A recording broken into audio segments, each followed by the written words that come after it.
Hi everyone. एक बड़ी ही सुंदर लाइन बोली है किसी ने कि अगर सब कुछ मिल जाएगा ज़िंदगी में तो तमन्ना किसकी करोगे। अगर सब कुछ मिल जाएगा ज़िंदगी में तो तमन्ना किसकी करोगे। कुछ अधूरी ख्वाहिशें ही तो हैं जो जीवन जीने का मज़ा देती हैं।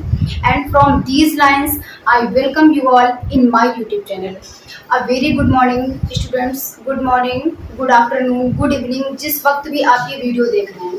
My self Kajal, as your biology mentor, biology educator, और simply you can call me bio वाली मैम, जैसे मेरे स्टूडेंट्स मुझे कहकर बुलाते हैं।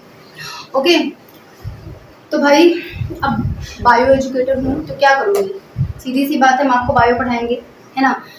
बट बिफोर टीचिंग एनीथिंग, कुछ भी पढ़ाने से पहले मैं आप सभी को बायोलॉजी का मतलब समझाना चाहती हूँ सही मायने में। व्हाट इज़ बायोलॉजी, है ना। बिकॉज मैंने हमेशा अधिकतर मैंने लोगों को, बच्चों को ये कहते हुए सुना है कि एक बड़ा ही बोरिंग सब्जेक्ट है, बड़ा ही रट्टाफिकेशन वाला सब्जेक्ट है, इतना चीज़ों को रटना पड़ता है। मतलब ऐसा नहीं है ना, क्योंकि मैंने बायोलॉजी को कभी सब्जेक्ट नहीं माना, ये कोई सब्जेक्ट नहीं है। It is simply the story of life. Bio क्या है? जीवन की कहानी। How I evolve, how you evolve, how each and every living organisms, non living organism, ये plants, animal, each and every organism, इन सब का इवोल्यूशन कैसे हुआ, है ना। इन सब के इवोल्यूशन की कहानी ही क्या है? बायोलॉजी। हम कैसे खाते हैं, कैसे सोते हैं, कैसे उठना जागना, our sleep wake cycle, each and everything is described in this subject biology, है ना। तो बायो क्या है? हमारे जीवन की, हम सबके जीवन की कहानी। तो बच्चों, हम स्टोरी ऑफ लाइफ, मतलब हम अपने जीवन की कहानी क्या पढ़ने जा रहे हैं? Story of life. और इसकी शुरुआत करेंगे हम क्लास 10th की बायोलॉजी के सबसे पहले चैप्टर लाइफ प्रोसेस से। क्या नाम है चैप्टर का? Life processes. तो चलो एक काम करते हैं, लाइफ प्रोसेस पढ़ने से पहले हम थोड़ा सा इस चैप्टर की इम्पोर्टेंस को समझ लेते हैं, क्योंकि चैप्टर काफ़ी लेंथी होता है ना। तो कि इसकी क्या कितनी इम्पोर्टेंस है। जैसे आपका बोर्ड एग्ज़ाम होता है, 80 मार्क्स का होता है साइंस का एग्ज़ाम, और उन 80 मार्क्स में 27 से 30 नंबर, 27 to 30 मार्क्स की आपकी बायोलॉजी होती है। तो उस 27 to 30 मार्क्स में इस लाइफ प्रोसेस का कितना वेटेज होता है? अप्रॉक्सीमेटली 8 से 9 नंबर की बायोलॉजी आती है। जिस तरीके से चैप्टर अगर लेंदी है तो उसी तरीके से वो उतना इम्पॉर्टेंट भी है आपके, मतलब रियल लाइफ में तो इम्पॉर्टेंट है ही। इसके अलावा आप जैसे आप क्लास 10th के स्टूडेंट हो तो आपके बोर्ड एग्जाम में भी इसकी इतनी ज़्यादा वेटेज है। भाई 8 से 10 नंबर कोई चैप्टर अगर ले रहा है तो आप उसको, उस पर टाइम दो, उसको जो है अच्छे से पढ़ो, है ना। और उड़ाने की कोशिश नहीं करना कि नहीं लोग किसी का वन शॉट देख लेते हैं। बहुत सारे मतलब आधे एक घंटे में पढ़ा रखा है बहुत लोगों ने, तो टाइम कम है, कल परसों आपका बोर्ड एग्जाम है, अगले महीने लाओ जल्दी से पढ़ लेते हैं। ऐसा नहीं, जुलाई का महीना चल रहा है, you have more than enough time, आपके पास पर्याप्त समय है, आप चीज़ों को अच्छे से पढ़ो, समझो, है ना। क्योंकि मेरा रहता है कि भाई पढ़ा रहे हैं कोई चीज़ तो ढंग से पढ़ाओ, कायदे से आप कॉन्सेप्ट बिल्ड करो। अभी आपके पास इतना समय है कि आप आराम से पढ़ सकते हो। ओके, तो चलो without wasting much of your time start करते हैं हम इस चैप्टर को। लाइफ प्रोसेस क्या है? लाइफ प्रोसेस पहले इसका मतलब समझ लेते हैं, व्हाट इज लाइफ प्रोसेस। अच्छा हाँ, मैं एक चीज़ बोलती हूँ, मेरा क्या टीचिंग स्टाइल रहता है कि मैं पहले चीज़ों को एक्सप्लेन कर देती हूँ, मैं एक्सप्लेन कर दूंगी, उसके बाद मैं चीज़ों को लिख दूंगी। आप चाहे तो एसएस ले लेना, या फिर सबसे बेहतर मेरी सलाह है कि अपने नोट्स खुद साथ साथ बनाते जाना, क्योंकि अकॉर्डिंग टू माई व्यू सबसे बेहतर, सबसे बेस्ट नोट्स वही होते हैं जो हम अपने हाथ से बनाते हैं। क्योंकि मुझे आज तक कभी किसी दूसरे का लिखा हुआ समझ नहीं आया। बाकी रही बात नोट्स की, तो मैं अपने नोट्स का PDF बना करके दे दूंगी, डिस्क्रिप्शन में लिंक वगैरह लोड कर लेना। लेकिन सबसे बेस्ट ये होगा कि यहाँ पर जो हम लिख देंगे उसको कॉपी करते हुए चलना, तो बेस्ट रहेगा। एक साथ लिखने बैठोगे तो बहुत ज़्यादा आपको भी बर्डन हो जाएगा। चलो पढ़ते हैं, ज़्यादा टाइम नहीं वेस्ट करते हैं। पहला वीडियो था इसलिए थोड़ा सा इंट्रोडक्शन भी जरूरी था। Okay, life process. देखो, इसका जो लाइफ प्रोसेस का मतलब है ना, वो इन्हीं शब्दों में छिपा हुआ है। लाइफ मतलब जीवन, है ना। कुछ ऐसी बात हो रही, मतलब लिविंग थिंग से बात हो रही। प्रोसेस मतलब प्रोसेस, कोई प्रक्रिया। तो जीवन की कुछ प्रोसेस मतलब दोज बेसिक प्रोसेस जिनके बिना हमारी लाइफ पॉसिबल नहीं। कुछ ऐसे प्रोसेस हैं जो हर लिविंग ऑर्गेनिज्म, हर लिविंग क्रिएचर की बॉडी में हो रहे हैं कि अगर वो प्रोसेस हमारी बॉडी में नहीं होंगे तो लाइफ पॉसिबल नहीं। सीधे शब्दों में ये समझ लो कि हम मर जाएंगे। कुछ ऐसे प्रोसेस हैं, देखो अभी हम आगे बताएंगे characteristics of living beings. Living के कुछ कैरेक्टर्स होते हैं। अगर कोई लिविंग ऑर्गेनिज्म है तो क्या करेगा? ग्रो करेगा, वॉक करेगा, लोकोमोशन करेगा, मूवमेंट करेगा, है ना, मेटाबॉलिज्म करेगा, उसकी बॉडी में तरह तरह के रिएक्शंस होंगे, है ना, कॉन्शियसनेस होगी उसके अंदर, और रिप्रोडक्शन करेगा, खाएगा पिएगा, सब कुछ करेगा। तो ये क्या करेक्टर्स हैं, वो सारे के सारे लाइफ प्रोसेस नहीं, but here we are going to discuss, और इस चैप्टर को हम 4 पार्ट्स में ही पढ़ेंगे। हमारे 4 लाइफ प्रोसेस होते हैं और उसी हिसाब से हम उन्हीं 4 पार्ट्स में इस चैप्टर को डिवाइड करके पढ़ेंगे। तो पहले जान लेते हैं वो लाइफ प्रोसेस कौन कौन से हैं, है ना। 4 लाइफ प्रोसेस हैं। First one is nutrition, respiration, circulation and excretion. तो सबसे पहले हम बात करते हैं कि ये 4 ऐसे प्रोसेस हैं कि अगर ये प्रोसेस हमारी बॉडी में नहीं हुए, हमारे साथ नहीं हुए, तो हम जिंदा नहीं रह पाएंगे, हम मर जाएंगे, सीधी सी बात है। तुम ये सोचो, न्यूट्रिशन, खाना खाना, बिना खाना खाए कितने दिन तक जिंदा रह सकते हो? 1 दिन, 2 दिन, 3 दिन, कितने दिन तक? Depending upon person to person vary कर सकता है। भाई हम काम करते हैं, अब कोई खाली तो नहीं बैठा है ना, काम करना है तो काम करने के लिए हमें एनर्जी चाहिए, और एनर्जी हमें कहाँ से मिलेगी? खाने से। तो खाना बेसिक नीड है हमारी। बहुत 1 दिन नहीं खाएंगे, 2 दिन नहीं खाएंगे, कितने दिन बिना खाए जी पाओगे? तो सीधी सी बात क्या है, बिना खाए हम जिंदा नहीं रह सकते। Nutrition is our life process. Second one is respiration, breathing, respiration related terms हैं। जब पढ़ेंगे हम टॉपिक को, सब टॉपिक को, तो वहाँ पर अच्छे से डिटेल में, अभी हम इस चैप्टर का इंट्रोडक्शन करा रहे हैं जस्ट आपसे। अब देखो, खाने का तो है कि आप 1 दिन नहीं खाओगे तब भी जिंदा रह जाओगे, नहीं मरोगे, लेकिन अगर रही बात ब्रीदिंग की ना, तो 2 मिनट भी सांस नहीं लोगे तो भी मर सकते हो। कुछ लोग हैं कि भाई 2 मिनट कंट्रोल कर सकते हैं, लेकिन 5 मिनट 10 मिनट से, अरे 5 मिनट तो बहुत बोल दिया मैंने, 2-3 मिनट बहुत है, कंट्रोल कर लिया, इससे ज़्यादा अपनी सांस को रोक नहीं सकते हो। तो रेस्पिरेशन, ब्रीदिंग क्या है? Life process. बिना सांस लिए नहीं रह पाओगे। अब आपने O2 अंदर किया और CO2 को रिलीज किया, तो वो ऑक्सीजन पूरी बॉडी में सर्कुलेट होगी ना, बॉडी के हर सेल, हर टिश्यू तक पहुंचनी चाहिए, ठीक है। ये प्रोसेस भी बहुत जरूरी है, सर्कुलेशन। वो चीज़ नहीं हुई, हमारे हार्ट का काम क्या है? पंपिंग। तो अगर सर्कुलेशन नहीं हुआ, पूरी बॉडी में ऑक्सीजन नहीं पहुंची, और हमारी बॉडी टिश्यूज की CO2 बाहर नहीं हुई, तो भी हम जिंदा नहीं रह पाएंगे, हम मर जाएंगे। At last, excretion. जिस तरीके से खाना खाना जरूरी था, ठीक उसी तरीके से वेस्ट प्रोडक्ट, भाई खाना खाएंगे तो बॉडी के अंदर मेटाबॉलिज्म हो रहा, वेरियस काइंड्स ऑफ रिएक्शंस हो रहे हैं। कोई भी रिएक्शन होगा तो प्रोडक्ट, जो केवल प्रोडक्ट ही नहीं बनेगा, केवल मतलब प्रोडक्ट ही नहीं बनेगा, उसके साथ साथ वेस्ट मटेरियल भी होगा हर रिएक्शन में। तो उस वेस्ट मटेरियल को हमें अपनी बॉडी से बाहर एक्सक्रीट करना है। तो जितना जरूरी हमारा खाना खाना है, उतना ही इम्पॉर्टेंट है वेस्ट प्रोडक्ट्स को अपनी बॉडी से इलिमिनेट करना, एक्सक्रीट करना, ठीक है। तो 4 लाइफ प्रोसेस हो गए, डाइजेशन मतलब न्यूट्रिशन, रेस्पिरेशन और सर्कुलेशन एंड एक्सक्रीशन, ठीक है।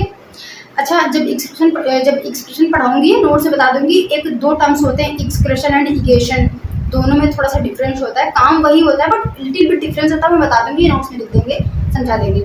अब एक बहुत ही इम्पॉर्टेंट टर्म है reproduction, very very important process, है ना। ये थोड़ा सा इसमें कंट्रोवर्सी में रहता है कि क्या reproduction, is reproduction a life process? Life process मैंने क्या बताया, वो प्रोसेस जिनके बिना हम जिंदा नहीं रह पाएंगे, वो नहीं हुआ तो हम मर जाएंगे। तो क्या रिप्रोडक्शन भी ऐसा प्रोसेस है कि अगर नहीं हुआ हमारी बॉडी में तो क्या हम मर जाएंगे? जरूरी है, रिप्रोडक्शन इज नेसेसरी, है ना, important process, but not a life process. Reproduction अगर नहीं भी होगा ना, तो भी हम मरेंगे नहीं। इम्पॉर्टेंट बहुत है, इम्पॉर्टेंट भाई, पूरी की पूरी अगर मेजॉरिटी बोल दे कि I am not going to reproduce, 2-4 लोग कहेंगे हमको रिप्रोड्यूस नहीं करना, तो कोई बात नहीं भाई, पॉपुलेशन कम होगी, मत करो रिप्रोड्यूस। लेकिन अगर पूरी दुनिया आके बोल दे कि भैया I am not going to reproduce, हमें रिप्रोड्यूस नहीं करना, तो क्या होगा? हमारी स्पीसी एक टाइम बाद ऐसा आएगा कि होमो सैपियंस एक्सटिंक्ट हो जाएंगे। कंक्लूजन क्या निकला अपना कि reproduction is not a life process, जरूरी है बट लाइफ प्रोसेस नहीं।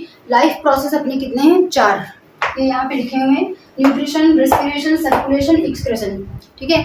न्यूट्रिशन, डाइजेशन, वही बात है। Respiration, breathing, by breathing intake of O2, release of CO2, और रेस्पिरेशन। जब ये चारों सब टॉपिक पढ़ेंगे ना, तो इनके बारे में अच्छे से, इन्हीं के बारे में पढ़ना, पूरा चैप्टर इन्हीं पर बेसिस है, ठीक है। वहाँ पर हम डिस्क्राइब करेंगे। अभी क्या, इस चैप्टर का इंट्रोडक्शन हो रहा है कि इस चैप्टर में हमको क्या क्या पढ़ना है। सर्कुलेशन, ट्रांसपोर्टेशन, एक्सक्रीशन और इरिगेशन, इन दोनों का फर्क भी मैं उसी टाइम पे बताऊंगी। और एक चीज़ मैं लिख देती हूँ इधर साइड में, 1 मिनट, ये इधर लिख दिया मैंने, reproduction is not a life process. जितना कुछ मैंने बताया है सारा कुछ बोर्ड में लिख दिया है। अभी वीडियो को पॉज करो, चाहे आप स्क्रीनशॉट ले लो या फिर बेहतर है, बहुत ज़्यादा नहीं है, साथ के साथ लिखते चलो। मैं साइड हो जाती हूँ 2 मिनट के लिए।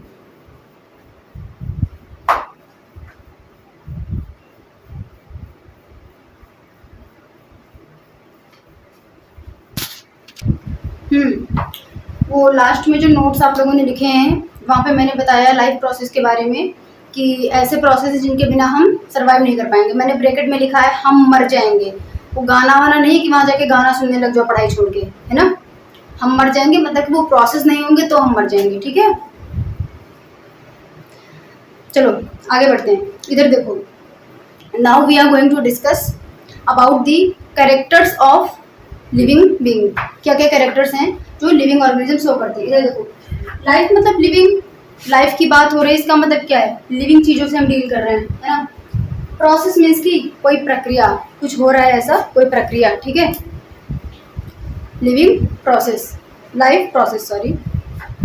और देखते हैं कैरेक्टर्स इनके। Characters of living beings, growth, ठीक है, कोई जिंदा है तो ग्रो करेगा। रिप्रोडक्शन, रिप्रोड्यूस करेगा, है ना, प्रोसेस है। मेटाबॉलिज्म, कॉन्शियसनेस, लोकोमोशन, मूवमेंट, एक एक के बारे में थोड़ा थोड़ा हम डिस्कस कर लेते हैं। और अभी मैं उनके बारे में बताऊंगी जिनको हमें डिटेल में आगे नहीं पढ़ना है। लाइक ग्रोथ, इसको हमें ज़्यादा डिटेल में नहीं पढ़ना है। मेटाबॉलिज्म, देखो रिप्रोडक्शन के बारे में कुछ नहीं बताएंगे बिकॉज एवरीवन नो कि रिप्रोडक्शन का पूरा अलग से चैप्टर है क्लास 10th के सिलेबस में, जहाँ हम खूब सारी रिप्रोडक्शन की पढ़ाई करेंगे, only and only reproduction, okay. Metabolism के बारे में बताऊंगी क्योंकि मेटाबॉलिज्म का अभी मतलब यहीं पर बता देंगे क्योंकि मेटाबॉलिज्म ऐसा टर्म है कि आपको आना चाहिए, 7th 8th 9th स्टैंडर्ड की चीज़ें आपको पता होनी चाहिए। कॉन्शियसनेस के बारे में थोड़ा सा बता दूंगी, लोकोमोशन और मूवमेंट के बारे में भी थोड़ा थोड़ा बता देंगे। यहाँ पे क्या हम रिप्रोडक्शन को डिस्कस नहीं करेंगे ज़्यादा, है ना, बस टर्म है, प्रोसेस है, but not a life process, बता चुके ऑलरेडी। तो देखते चलो ग्रोथ के बारे में। ग्रोथ भी कितने टाइप की होती है, मतलब ये लिविंग बीइंग के कैरेक्टर्स हैं कि ये सारे, कोई ऑर्गेनिज्म अगर जिंदा है, लिविंग है, तो वो ये चीज, इन चीज़ों को शो करेगा, ग्रोथ करेगा वो, है ना। लेकिन बेटा कई बार नॉन लिविंग चीज़ें भी ग्रो करती हैं। अभी मैं उसको बताती हूँ कैसे। देखो ग्रोथ 2 टाइप की होती है, एक होती है अपनी एक्सट्रिंसिक और दूसरी होती है अपनी इंट्रिंसिक। एक्सट्रिंसिक मतलब कि एक्सटर्नल ग्रोथ, बाहरी ग्रोथ, कैसी होती है, रिवर्सिबल होती है, ठीक है। और इंट्रिंसिक मतलब कि इंटरनल ग्रोथ, अंदर से जो ग्रोथ हो रही है। इसमें देखो मैंने 2 पॉइंट्स लिखे हैं, इंक्रीज इन मास, है ना, और increase in number of cells. अब मैं बताती हूँ आपको, जैसे सपोज दैट अभी बारिश का मौसम चल रहा है, सावन है, जगह जगह जहाँ पर थोड़ी बहुत घास फूस रही होगी पहले, अब देखो बड़े बड़े जंगल, बड़े बड़े पेड़ उग रहे हैं वहाँ पे। लोग क्या कहते हैं, यहाँ पर कितना खरपतवार हो गया, उसको काटो नहीं तो कीड़े मतलब, है ना, डर रहता है कि कोई बारिश का कीड़ा आया वहाँ छुप के बैठ जाए। तो वो क्या हुआ, एक तरीके से ग्रोथ ही तो हुई है ना। जंगल जैसे पतझड़ के मौसम में पत्तियां झड़ जाती हैं, इस मौसम में वापस पत्तियां आ गई, तो क्या हुई, ग्रोथ हुई। लेकिन कैसी हुई, एक्सटर्नल ग्रोथ। पर्वतों में बर्फ गिरी और क्या कहते हैं, पहाड़ इतने बड़े बड़े हो गए, ठीक। एक टाइम बाद जब वो बर्फ पिघल जाएगी तो क्या होगा, वापस उनकी ग्रोथ वैसी हो जाएगी। तो मतलब नॉन लिविंग थिंग्स भी क्या कर रहे हैं, ग्रो कर रहे हैं। ये टेबल पड़ी है मेरी नीचे, इसमें धूल जम जाएगी, है ना, तो बहुत ज्यादा वेट नहीं बढ़ गया इससे, लेकिन बाहर से डस्ट आकर इसमें जम तो गई, तो क्या है, एक तरीके से ग्रोथ है ना। लेकिन कैसी ग्रोथ है, रिवर्सिबल, रिवर्सिबल। इसी तरह जंगल हो गया, बहुत बड़े बड़े जंगल हो गए, आपने कटवा दिया वापस वैसे हो जाएगा, है ना। अंदर से इंटरनली ग्रोथ नहीं हो रही। तो नॉन लिविंग ऑब्जेक्ट्स भी क्या कर रहे हैं, ग्रो कर रहे हैं इस तरीके से, ओके। हम बात करते हैं अपनी ग्रोथ की। हमारी ग्रोथ कैसी होती है, इंटरनल, इरिवर्सिबल, क्योंकि यहाँ पे क्या हो रहा, मतलब within, from within internal growth हो रही है। यहाँ पे 2 चीजें हो रही हैं, एक तो हमारा मास बढ़ रहा है। अब मान लो वेट हमने गेन कर लिया, तो क्या चुटकी बजा के अपना वेट थोड़ी ना कम कर देंगे हम, कि ऐसे कुछ कर दिया तो वेट कम हो गया। और सबसे बड़ी चीज, increase in number of cells, increase in number of cells, हमारे सेल्स बढ़ रहे हैं भाई, आप सेल्स कैसे घटा दोगे अपने। तो इस ग्रोथ को हम बोलते हैं क्या, इंट्रिंसिक ग्रोथ, इंटरनल ग्रोथ, जिसको हम करते हैं, जिसे हम करते हैं। इसको इतना राइट कर लो, उसके बाद हम डिस्कस करते हैं। रिप्रोडक्शन के बारे में डिस्कस नहीं करेंगे, हम डिस्कस करेंगे क्या, मेटाबॉलिज्म। ग्रोथ हो गई, रिप्रोडक्शन पढ़ना नहीं। अब हम किसके बारे में डिस्कस करेंगे, about metabolism. What is metabolism, metabolism क्या है। मैंने थोड़ा छोटा छोटा सा लिख रखा, थोड़ा कंजेस्टेड सा, ट्राई टू, इतना दिख रहा है, मेरी राइटिंग भी अच्छी और क्लियर भी है ना। और थोड़ा सा जूम करके देख लेना, दिख रहा है बराबर। मेटाबॉलिज्म क्या है, sum of all the chemical reactions occur inside the body, ठीक है। हमारी बॉडी के अंदर जितने केमिकल रिएक्शंस हो रहे हैं उसको हम बोलते हैं क्या, मेटाबॉलिज्म, ठीक है। मेटाबॉलिज्म 2 टाइप्स के होते हैं, एनाबॉलिक कैटाबॉलिक। देखो, या तो छोटी छोटी चीज़ों से मिलकर के कोई बड़ी कोई कॉम्प्लेक्स चीज़ बनेगी, है ना, या तो इस टाइप की रिएक्शन होगी, या फिर कोई कॉम्प्लेक्स चीज़ जो है वो ब्रेक होकर के छोटे छोटे टुकड़ों में डिवाइड हो जाएगी, या तो इस टाइप की रिएक्शन होगी। जहाँ पर एनाबॉलिक क्या है, एनाबॉलिज्म क्या है, synthesis of complex substances from smaller things. For example photosynthesis, photosynthesis is the example of anabolic reaction. Photosynthesis, anabolism synthesis. Photosynthesis में क्या होता है, कार्बन डाइऑक्साइड और वाटर से मिलकर के क्या बनता है हमारा फूड, C6H12O6 क्या है, ग्लूकोज ही तो है ना, यही बन रहा है ना। छोटी छोटी चीज़ों से मिलकर, छोटे छोटे कंपाउंड से मिलकर के एक बड़ी चीज़ बन गई, ये क्या हुआ, सिंथेसिस, एनाबॉलिक रिएक्शन। भाई देखो, यहाँ पर ना फोटोसिंथेसिस की और रेस्पिरेशन की रिएक्शंस को जज मत करने लगना, ठीक। यहाँ फोटोसिंथेसिस की रिएक्शन मत जज करना, कि जस्ट मैंने एक एग्जांपल के लिए आपको दे रखा C6H12 6CO2 12H2O, ये सब कुछ मैंने कुछ नहीं लिख रखा, ये बैलेंस्ड रिएक्शन नहीं है, जस्ट मैंने आपको उदाहरण के लिए आपको बता दिया कि ऐसे होता है, ऐसे होता है। बाकी फोटोसिंथेसिस हम कायदे से पढ़ेंगे जब टॉपिक आएगा, सब कुछ पढ़ेंगे डिटेल में, इतना अच्छे से पढ़ेंगे ना कि कहीं पढ़ा नहीं होगा। और थोड़ा सा ये भी बताएंगे कि लाइट रिएक्शन क्या होते हैं, डार्क रिएक्शन क्या होते हैं, कैल्विन साइकिल क्या है, क्यों होती है, एवरीथिंग वहाँ डिटेल में पढ़ेंगे। यहाँ पर जज मत करना, यहाँ बस एक एक टॉपिक है मेटाबॉलिज्म, उसको बताने के लिए मैंने एक एग्जांपल दिया है कि व्हाट इज फोटोसिंथेसिस, यहाँ पर क्या मतलब इसका एग्जांपल है, ऐसे होता है, ठीक है। इसी के एनाबॉलिज्म के ठीक अपोजिट होता है कैटाबॉलिज्म, जहाँ पर क्या, यहाँ पे एनाबॉलिज्म में क्या हुआ था, छोटी छोटी CO2 H2O से मिलकर के ग्लूकोज बना, मतलब छोटी छोटी चीज़ों से मिलकर के बड़े कॉम्प्लेक्स सब्सटेंस की क्या सिंथेसिस हुई। यहाँ कैटाबॉलिज्म में क्या होगा, देखो यही ग्लूकोज क्या हुआ, ऑक्सीजन की प्रेजेंस में टूटा और टूट के CO2 H2O बन गया। ठीक अपोजिट, ठीक इसके रिवर्स प्रोसेस है कैटाबॉलिक और एनाबॉलिक, ठीक है। यहाँ रिएक्शन जज मत करना कि फोटोसिंथेसिस रिएक्शन ऐसे नहीं, बैलेंस्ड नहीं है, थोड़ी सी लिख रखी, जस्ट एग्जाम्पल की तरह बता रहे हैं, आगे पढ़ेंगे अच्छे से पढ़ लेंगे, ठीक। दोनों एक दूसरे के क्या अपोजिट होंगे, यहाँ पर सिंथेसिस होती है, यहाँ पर ब्रेकडाउन होता है। इसका एग्जाम्पल है फोटोसिंथेसिस, इसका एग्जाम्पल है रेस्पिरेशन, ठीक। हमने यहाँ पर इन चीज़ों से मिलकर के खाना बनाया, और जब वही खाना हम खाते हैं तो ऑक्सीजन, हमने खाना खाया, है ना। देखो रेस्पिरेशन में क्या होता है, हमने ब्रीदिंग से हमने O2 अंदर लिया, सांस ली, और हमने खाना खाया, ठीक है। रेस्पिरेशन, एक्चुअल रेस्पिरेशन ये प्रोसेस होती है, break down of glucose food molecule, है ना, glucose molecule in presence of oxygen to release energy and other substances, ये होता है अपना रेस्पिरेशन। एक बार वहाँ पर फिर से डिस्कस करेंगे। तो इस तरीके से हो गया, लो इसको भी लिख लो फटाफट से, जल्दी से इसको भी कॉपी कर लो। तो हमने अपना मेटाबॉलिज्म खत्म कर लिया, है ना। अब बात करते हैं कॉन्शियसनेस की। What is consciousness? कॉन्शियसनेस मतलब कि सेल्फ अवेयरनेस, है ना, हम कितना अवेयर हैं अपने सराउंडिंग को लेकर के। Self awareness, ability to sense and respond against stimuli, ठीक है। सेंस करना और उसके प्रति रिस्पॉन्स करना। स्टिमुलाई क्या है? एनी एक्सटर्नल चेंज, कोई बाहरी चेंज, हम खड़े हैं, कोई पीछे से आया और हमें एकदम से धक्का दे दे, ठीक, तो हम उसको सेंस कर रहे हैं अपने आप। देखो किसी ने हमको पीछे से पुश किया, ये क्या है? स्टिमुली, हमें एक बाहरी हमको झटका मिला, ठीक है, हमको एक्सटर्नल एक हमारे ऊपर प्रेशर पड़ा और हमने अपने आप को इसे संभाला, ये क्या है? रिस्पॉन्स, ठीक है, ये हमारा सेंस है, ठीक है। हमें एक्सटर्नल फोर्स लगा हमारे ऊपर, ये है स्टिमुलाई, और हमने उस चीज़ को सेंस करके अपने आप को संभाला, ये क्या किया? हमने रिस्पॉन्स किया उस एक्सटर्नल एजेंट, एक्सटर्नल जो भी हमें फोर्स लगा, जो भी हमको बाहर से जो हमें फील हुआ, ठीक है। तो क्या होता है? Ability to sense and response to stimuli, ठीक है। कोई आया, टॉर्च लेकर के आया, एकदम से आकर के आपकी आंखों में झोंक दिया, तो आप क्या करोगे? सबसे पहले आंखें खुली तो नहीं रखते ना, हम फटाफट से आंखें बंद करते हैं और ऐसे ऐसे दूर हो जाते हैं। तो वो क्या कर रहे हैं? हम उस चीज़ को सेंस कर रहे हैं कि इतनी ज़्यादा हाई इंटेंसिटी की लाइट हमारे लिए जो है नुकसानदायक है हमारी आंखों के लिए। हम उसको फील करके तुरंत हम अपने आप को पीछे कर लेते हैं, अपनी आंखें बंद कर लेते हैं। तो ये होती है कॉन्शियसनेस। और ये सेल्फ कॉन्शियसनेस बेटा हम ह्यूमन बींग्स की एक खास प्रॉपर्टी, मतलब ये जो सेल्फ कॉन्शियसनेस वाली प्रॉपर्टी है ना, हमें चीज़ें मतलब महसूस होने लगती हैं। मतलब मेरे साथ ऐसा है कि अगर कुछ बुरा होने वाला है मेरे साथ, तो मैं उस चीज़ को पहले रिकॉग्नाइज कर लेती हूँ, मुझे फील हो जाता है, मुझे वैसे वाइब्स मिलने लगते हैं उस एनवायरनमेंट से कि नहीं यार कुछ बुरा होने वाला है। तो ये क्या है? अपनी कॉन्शियसनेस है ना, हम कितना चीज़ों को सेंस कर पा रहे हैं, वो वाइब्स हम तक मिलने लगते हैं। और ये प्रॉपर्टी केवल ह्यूमन बींग्स के पास होती है। सो वी आर लकी कि कुदरत ने ये चीज़ केवल हमको दी है। ओके, चलो आगे बढ़ते हैं। लोकोमोशन और मूवमेंट, दो टर्म्स हैं, आपस में रिलेटेड होते हैं, है ना। किस तरीके से रिलेटेड है मैं बताती हूँ आपको। देखो मूवमेंट क्या है, मैंने अपना हाथ ऐसे से ऊपर किया, ये मूवमेंट हुआ। मेरी पलकों का झपकना, पलकें झपकाई, ऐसे किया, ऐसे किया, ये सब क्या है, मूवमेंट्स हैं। ठीक है, मूवमेंट्स हैं, ऐसे हुआ ऐसे।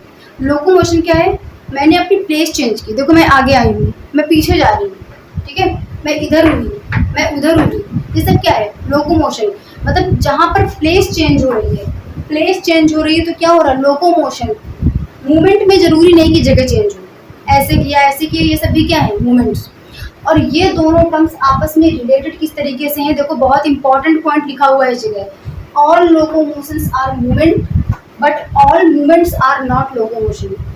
ठीक है, क्या मतलब इसका, जितने लोकोमोशन है वो सारे मूवमेंट है। भाई हमने प्लेस चेंज किया, ठीक, लोकोमोशन हुआ पर मूवमेंट भी तो है, मूवमेंट भी तो हुआ है, प्लेस भी चेंज हुई, but all movements are not locomotion. अगर आपने सिंपल मूवमेंट किया तो लोकोमोशन तो नहीं हुआ, क्योंकि लोकोमोशन तो तब होगा जब हमारी प्लेस चेंज होगी, और ऐसे हाथ ऊपर करने में कोई प्लेस नहीं चेंज हुई हमारी। ठीक है, बट जब लोकोमोशन होगा तो वो मूवमेंट भी है, बट मूवमेंट्स क्या है, लोकोमोशन भी है। ठीक है, देखो पॉइंट लिखा हुआ है, इसको भी लिख लो, फिर थोड़ा सा मैं बताती हूँ। 1 2 3 बस रफ कर रहे हैं। हाँ तो बेटा अभी तक हमने जो पढ़ा वो क्या था, इस पूरे चैप्टर का इंट्रोडक्शन, कि इस चैप्टर में क्या है और हमें इस चैप्टर में क्या पढ़ना है। इस इंटायर चैप्टर को हम 4 सब टॉपिक्स में पढ़ेंगे, वही सब टॉपिक जो हमारे लाइफ प्रोसेस हैं। Okay, nutrition, respiration, circulation and excretion. तो बेटा ये मेरा फर्स्ट वीडियो था मेरे चैनल पे, तो थोड़ा सा लेंदी हो गया इंट्रोडक्शन, वो भी ज़रूरी होता है ना, इंट्रोडक्शन भी ज़रूरी होता है ना, अपना इंट्रोडक्शन और चैप्टर का इंट्रोडक्शन। ठीक है, तो आई होप कि ये वीडियो देखने के बाद आपके नॉलेज में थोड़ा बहुत तो इन्हेंसमेंट हुआ ही होगा, और अभी तो सिर्फ इस चैप्टर का इंट्रोडक्शन है ना, पूरा चैप्टर पढ़ना तो बाकी है। ठीक है बच्चों, तो हम मिलते हैं अगले लेक्चर में, नेक्स्ट वीडियो में। मेरी कोशिश ये रहेगी कि आधे घंटे के मैं 8 से 10 लेक्चर्स में चैप्टर खत्म कर दूंगी, मेरी तरफ से यही रहेगा। लेकिन बेटा मुझे हर चीज़ कवर करनी है, ठीक, शॉर्टकट्स नहीं उड़ाना, मतलब शॉर्टकट्स में चीज़ों को नहीं समझाना है। ठीक है, जल्दी से बता के समझा दिया, तो हर चीज़ को, हर टॉपिक को कवर करना है आराम से। आपके पास टाइम भी है कि आप उसको अच्छे से पढ़ लो। तो नेक्स्ट लेक्चर में हम स्टार्ट करेंगे अपना पहला सब टॉपिक, दैट इज न्यूट्रिशन। ठीक है बच्चों, पहले हम पढ़ेंगे न्यूट्रिशन इन प्लांट्स, देन हम पढ़ेंगे न्यूट्रिशन इन एनिमल्स। तो बच्चों मिलते हैं अगले दिन अपने पहले सब टॉपिक न्यूट्रिशन के साथ। Okay, stay tuned for more updates of nutrition. Bye bye.